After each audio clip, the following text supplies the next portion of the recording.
He wrapped his arm around his girlfriend's waist, pulled her onto his lap in front of everyone, and looked me dead in the eye while he did it.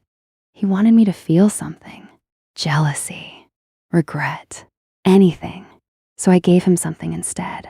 One sentence, 6 seconds of eye contact, and I watched a grown man's face drain of color in front of the whole room. This is the story of how I destroyed a man's ego with a single compliment dot. If you've ever had someone try to humiliate you quietly in front of a crowd where you couldn't even call them out without looking crazy, you're going to love this one. Stick around, because the payback in this story is so subtle, so precise, that his own girlfriend never even knew it happened. Smash that like button, subscribe if you haven't already, and let's get into it. My name doesn't matter for this story, so let's just say I'm 32, I just got back from studying abroad, and up until about a week ago, I thought I had buried a piece of my past so deep it would never resurface. 10 years ago, when I was 22 and convinced I had my whole life figured out, I dated a guy I'm going to call Jay. We ran in the same friend group, the kind of tight-knit crew that goes to the same bars, celebrates the same birthdays, ends up in the same group chats for a decade. Jay and I had a short fling, intense while it lasted, but fundamentally incompatible. He wanted forever. I wanted freedom.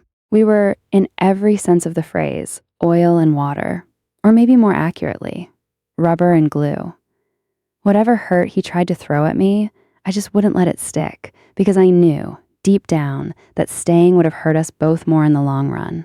So I ended it. And I want to be honest with you here, because this story only works if you understand the weight of what I'm about to say. He did not take it well. There were tears. There were late-night calls I didn't answer. There was a version of him that I hadn't seen before, raw, wounded, desperate. I felt guilty for a long time. Guilty enough that I never told our mutual friends the real reason things ended. I let it stay vague. We just weren't right for each other kind of story. Nobody in our friend group ever knew the details. Nobody knew I was his first. Not his first date. Not his first kiss. His first. The one you don't forget, whether you want to admit it or not. 10 years passed. I built a life. I studied abroad, chased my career, dated when I felt like it, and stayed single when I didn't, which lately has been most of the time. And honestly, by choice. I'm not the girl waiting by the phone. I never was. Meanwhile, back home, life kept moving without me. 2 people from our old friend group, a couple I'll call Mia and Ryan, fell in love, got married, and had a baby girl. I missed the wedding. I missed the baby shower. I missed all of it because I was thousands of miles away, buried in coursework and time zones that didn't line up with anyone I loved. So when I finally landed back home and got the invite to a small gathering to celebrate the new family, I didn't even hesitate. I wanted to see my friends. I wanted to hold that baby. I wanted, for one evening, to just exist in a room full of people who'd known me before any of this, the studying, the traveling, the whole complicated decade.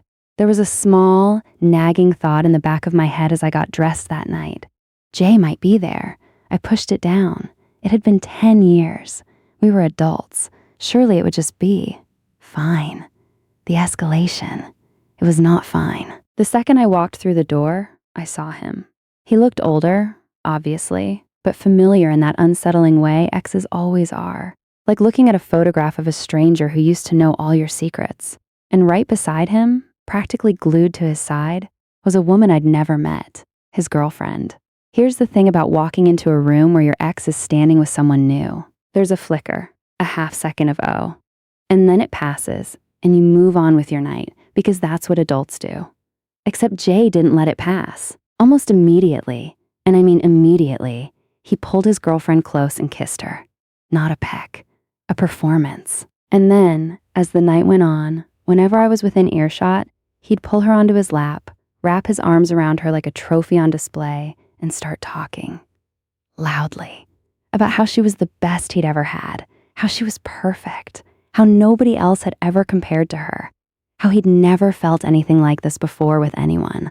I want you to picture this. A room full of people trying to celebrate a baby, trying to catch up after years apart, and this man using his girlfriend as a prop in some elaborate show clearly meant for an audience of exactly one. Me. I felt my stomach tighten, not because I wanted him back. God, no. I felt nothing for him romantically, hadn't in a decade. What I felt was something closer to secondhand embarrassment curdling into anger, because it wasn't just uncomfortable for me. I watched my friends' faces. I caught the sideways glances, the little murmurs between old friends when he and his girlfriend stepped away for a moment. Is it just me? Or is that a lot? They've been like this all night. I don't even know where to look. Nobody said anything to his face, of course. That's not how these things work. You just quietly absorb the discomfort and hope the night moves along. But there was something else going on beneath the surface that most of the room couldn't see, and I could. His girlfriend wasn't glowing under all this affection. She was scanning, watching. Every time he threw one of his little comments out into the room, her eyes would flick. Not to him, but to me. Fast. Involuntary. The kind of look that only makes sense if you already know, on some level, that you're being compared to someone. My friends had mentioned to me, in passing, months ago during a video call, that this girlfriend had a reputation for being intensely jealous, possessive, even. At the time, it was just gossip. Sitting in that room, watching her hawk-eyed reaction to every word out of his mouth, it clicked into place. He wasn't just performing for me. He was performing a story he'd built for her. A story where I probably didn't even exist as a real, complicated person, just as some vague shadow he needed to publicly outshine. And the more he drank, the louder the performance got, the turning point. I want to be clear about something. I wasn't plotting revenge. Not at first. I was mostly just trying to enjoy my evening, hold my friend's beautiful baby girl, catch up on a decade of missed birthdays and inside jokes. I told myself I'd just ride it out, let him have his little show. It cost me nothing to ignore it. But there's a specific kind of anger that builds quietly, drink by drink, comment by comment, when you watch someone use another human being as a pawn in a game only they know they're playing. His girlfriend didn't deserve to be a prop. She deserved someone who complimented her because he meant it, not because there was an X in the room he needed to wound. Somewhere around his third retelling of how she was unlike anyone else, something in me shifted. Not rage. Something colder and more deliberate than rage. A clarity. He wants a reaction. Fine. I'll give him one. Just not the one he's expecting. I didn't plan the exact words. I didn't need to. I just waited for my opening. The execution. It came naturally, the way these things usually do. The conversation drifted back, as it kept doing all night, because he made sure of it, to the topic of relationships, of her, of how special what they had was. He said it again, that tired refrain. Nobody compared to her. Nobody ever had. I felt every set of eyes that weren't looking at him quietly shift toward the floor, toward their drinks, anywhere but at the scene unfolding. I turned to him. I smiled. Warm, easy, the kind of smile you'd give any old friend catching up about their new relationship. And I looked him directly in the eye. It's so great when we have partners like that, I said, my voice light, casual, exactly the tone of someone simply agreeing with the conversation. But the first ones are always going to be the most amazing and unforgettable ones, right? 6 words did the damage, the first ones, unforgettable, right? To everyone else in that room, it was nothing. A throwaway line, an agreement, even, supportive, sweet, the kind of thing you say to keep a conversation moving. But Jay knew exactly what I meant. And more importantly, he knew that I knew what I could do with that knowledge if I wanted to. I watched it happen in real time.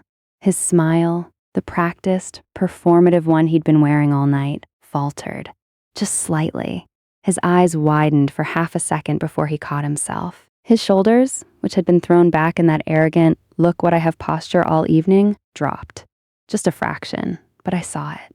He glanced, quick and panicked, at his girlfriend, checking to see if she'd caught the undertone. She hadn't. Not yet. But he had, and that was the whole point.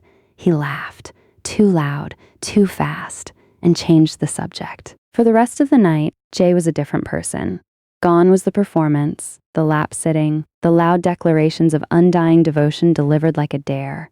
He kept his hands to himself. He talked quietly with other guests, in low, careful tones. Every time I so much as glanced in his direction, I watched a flicker of genuine anxiety cross his face. The unmistakable look of a man terrified that one more sentence out of my mouth could unravel everything he'd built with this woman he clearly wanted to keep in the dark. I didn't say another word about it. I didn't need to. I spent the rest of the evening exactly the way I'd wanted to spend it in the first place. Holding my friend's baby, laughing over old stories, catching up on a decade I'd missed. Except now, I got to do it without an ex trying to rub his new relationship in my face every 10 minutes. There's a specific kind of satisfaction that comes from realizing you don't need to raise your voice, throw a drink, or cause a scene to make someone squirm. Sometimes the most effective power move is simply reminding someone that you could say more, and choosing, deliberately, magnanimously, not to. I left that gathering that night lighter than I'd walked in. Not because I'd humiliated him in front of everyone. I hadn't, not really, not in any way his girlfriend could ever point to or ask him about later. I left lighter because for the first time in that whole exhausting evening, I'd stopped being a prop in his story and become, again, just a woman enjoying a party with her friends. Here's the thing about people like Jay. They mistake discomfort for power. They think making an ex squirm proves something about their new relationship, when really, all it proves is how little they've grown. I didn't need to embarrass him. I just needed to remind him, quietly, that some doors, once opened, can't be controlled by the person who slammed them shut 10 years ago. If this story gave you a little bit of secondhand satisfaction, hit that like button and let us know in the comments. What's the most subtle, savage revenge you've ever pulled off or witnessed someone else pull off? And if you want more stories like this one, make sure you're subscribed because we've got plenty more where that came from.